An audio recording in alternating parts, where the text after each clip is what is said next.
For the past few months, I'd been hearing stories about the old Riverside Elementary playground. Every local forum, every neighborhood group chat, somebody was talking about it. At first, I didn't quite understand what was so unsettling about an abandoned playground that had been closed for years. Though once I looked into it, I found a whole entire dark history. On a basic level, there was the accident in 1987 where a child went missing during recess. But it went way deeper than that. Over the decades, multiple children had disappeared from that exact playground, the swing specifically. I even saw one person on Reddit claiming their sister vanished there in 2003, never found. The only problem was that nobody could prove any of this actually happened because all the records had mysteriously gone missing from the county archives. I knew I shouldn't go there, but curiosity got the better of me. However, my friends had been listening to me obsessing about this playground for weeks. So one night, they dared me to go there at midnight. They wouldn't come with me, which should have been my first warning. But I knew this was my chance to prove the stories were just urban legend nonsense. I was so excited to finally debunk this myth. I brought my phone to record everything. That way I would have proof that nothing supernatural was happening there. Unfortunately, ever since I stepped foot on that playground at midnight, weird shit started happening to me. The first thing I noticed was the swing. Just one swing, moving back and forth in a perfect rhythm. No wind, not even a breeze. I chalked it up to residual momentum from earlier in the day, but as I got closer, I realized that made no sense. The swing had been moving for at least 5 minutes straight without slowing down. That wasn't all either. I considered myself a rational person, someone who didn't believe in ghosts. But as I approached the swing, I heard it. Faint giggling, a child's voice, singing a nursery rhyme I almost recognized, but the words were wrong, twisted. Ring around the rosy, pocket full of posies, ashes, ashes, we all stay down. It got so disturbing that I became too paranoid to get any closer. Of course, I still had my phone recording, and I wanted to capture this on video. One moment I was standing there filming the moving swing, and it was a terrifying experience because I felt like I was being watched from every direction. The playground equipment cast long shadows in the moonlight, and I swear I saw small silhouettes darting between them, children-sized, moving in ways that didn't seem natural. Then something happened that made my blood run cold. The swing stopped, immediately, like someone had grabbed the chains mid-motion. Everything went silent, not just quiet, silent. No crickets, no distant traffic, nothing. I felt horribly ill. The thought of staying there another second made me sick to my stomach. I didn't have a choice though. My car was parked 2 blocks away and I had to walk past the swing to get back. That thing was facing me now. The empty swing, turned at an angle like someone had just gotten off. I wanted to run, but my legs wouldn't move. And I think somehow the playground could sense my fear. As I stood there frozen, I couldn't stop staring at that swing, seeing movement out of the corner of my eye. Small hands gripping the chains. But when I looked directly, nothing was there. The only way I could deal with my terror was to talk to myself. It's not real, just walk past it. Get to your car. You're fine. But I wasn't fine. Because as I finally forced myself to move, to walk toward the swing, I felt it. Small hands on my back, pushing. Gently at first, then harder. I started to panic, breaking into a run.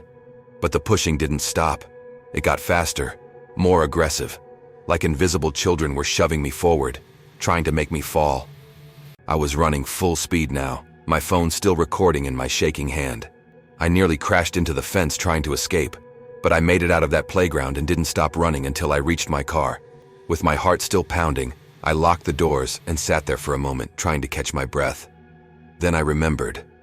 The video. I had recorded everything. My hands were shaking so badly I could barely hold my phone, but I opened the camera roll and pressed play. What I saw made me want to throw my phone out the window. The video showed me standing there, filming the moving swing. The audio picked up the giggling, the twisted nursery rhyme, everything. But then, when the swing stopped and I started walking toward it, the video showed something I didn't see in person. Children, dozens of them, standing in a circle around the playground, all facing inward, all watching me. Their faces were pale, almost glowing in the darkness, and they were smiling. Not happy smiles, wrong smiles, too wide, too many teeth. When I started running in the video, you could see them, all of them, chasing me. Their movements were jerky, unnatural, like stop-motion animation.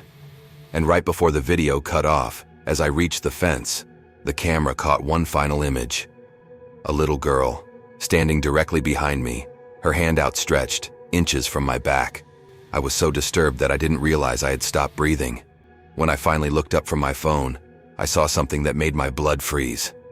There, hanging from my rearview mirror, was something that wasn't there before. A small bracelet, made of plastic beads, the kind children make at summer camp.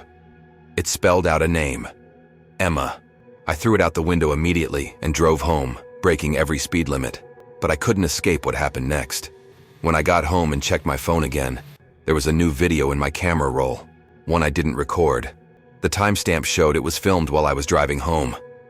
The video was taken from inside my car, from the back seat, pointing forward at me driving.